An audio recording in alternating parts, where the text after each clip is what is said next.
In a sprawling camp for displaced people in southern Gaza's Deir al-Balah, the Mohammed family are bracing themselves for an emotional return home to the north as a ceasefire holds between Israel and Hamas. Ismail Mohammed says he's so happy about going home he hasn't slept for 3 nights. I long for my land, my town Jabalia, and the people of the north, to see our family, kin and children. Early in the war, Israel had ordered civilians to leave the north. Like most others, Mohammed fled with his wife, 6 children, and one of his son's young family. But Mohammed's wife, Badrea, says the family found no safety in the south. The Israelis hit a tent next to us. Shrapnel passed by the children while they were sleeping here. It went through the cover while I was here in the tent. The children were sick from fear and terror.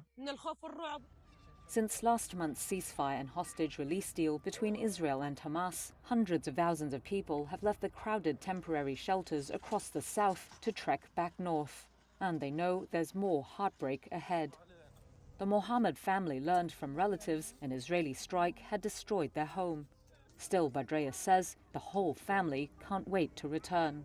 I'd rather live on rubble with my children, spread a sheet and sit on it while touching the rubble of my house, than stay here for a second more.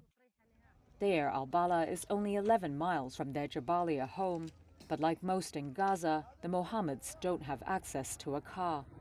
It's a tough walk for Ismail, who has diabetes and lost an arm to it before the war.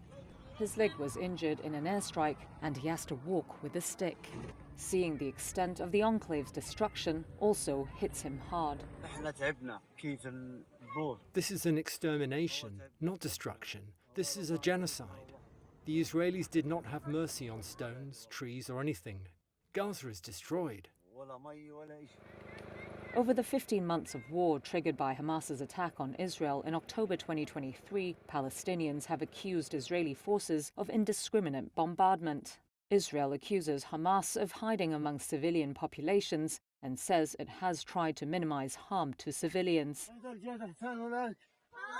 In Jabalia, the Mohammeds find their neighborhood mostly flattened.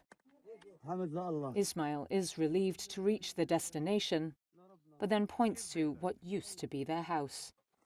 As he digs through the rubble, the harsh reality slowly takes over the bittersweet feeling of coming home. There is no joy or anything, he says.